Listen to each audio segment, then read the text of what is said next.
Good Morning Business, Business Today.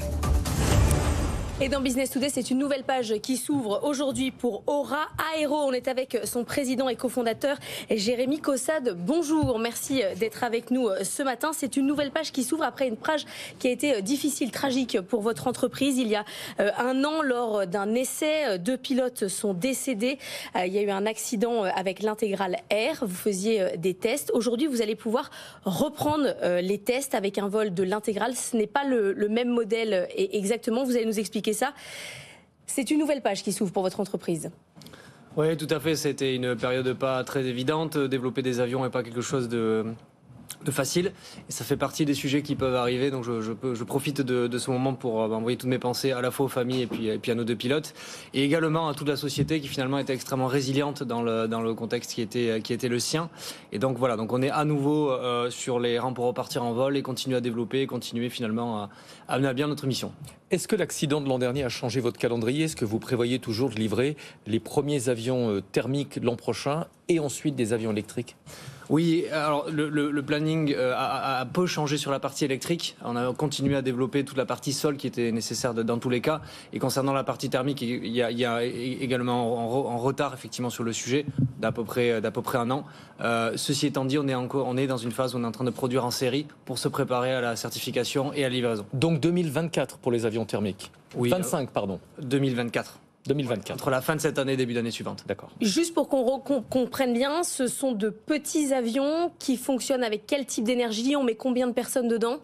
Alors nous on a 2 gammes avions. Là, celle dont on parle, c'est Intégral, c'est des biplaces, c'est des avions qui servent à former des pilotes, en l'occurrence avec une capacité à voltiger pour former notamment des pilotes civils aux situations inusuelles et également les pilotes militaires. Donc ça, c'est nos premiers avions, c'est des biplaces.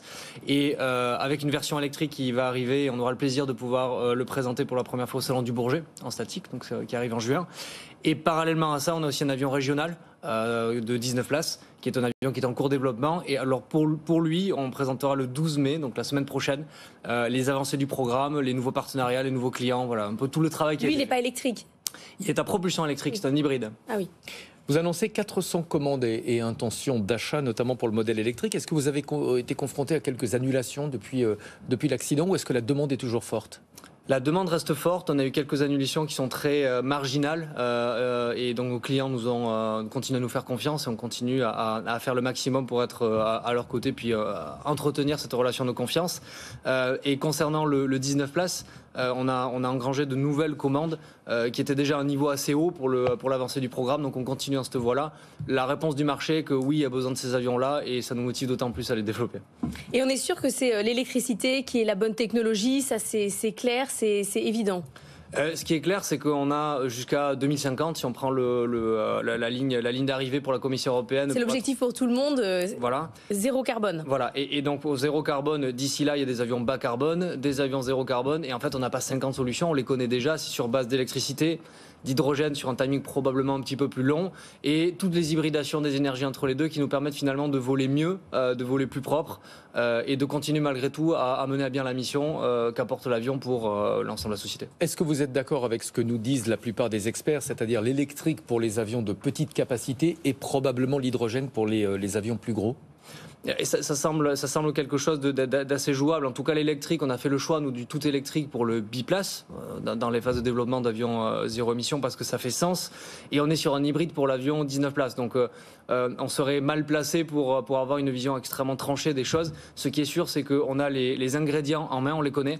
Charge à nous d'arriver à trouver la bonne alchimie pour que ça fonctionne. Quand vous parlez d'hybride, c'est-à-dire que l'avion décolle avec des moteurs thermiques et ensuite assure sa vitesse de croisière avec des batteries? Alors dans notre cas, il y a plusieurs façons de faire de l'hybride. Dans notre cas, c'est une propulsion électrique. Donc les hélices sont propulsées par des moteurs électriques. Et du fait notamment des contraintes de stockage de l'énergie et notamment des batteries, on a des turbogénératrices, donc des turbines qui aident à générer finalement de l'électricité à la fois au décollage et en croisière. Donc les deux en même temps? Les deux en même temps. L'avion là qui va prendre des essais, il n'a pas grand-chose à voir avec celui qui avait été accidenté. Il y a eu des modifications techniques de fait?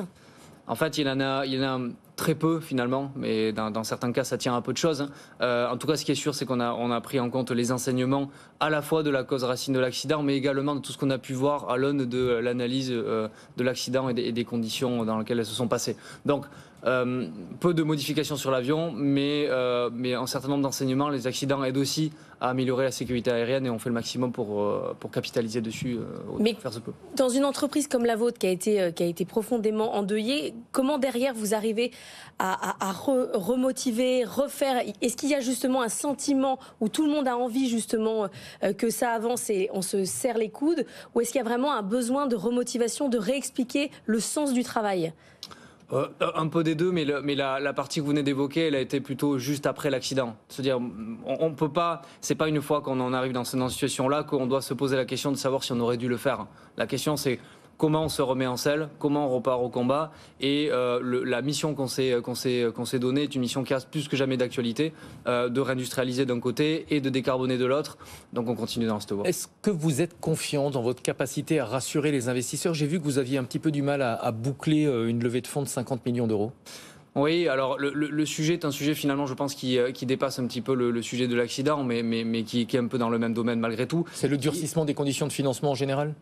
Et surtout le financement de l'industrie en France et notamment de nouveaux acteurs industriels. Il y a un retard en termes d'investissement en France qui est massif sur le sujet. On peine beaucoup à se financer en France.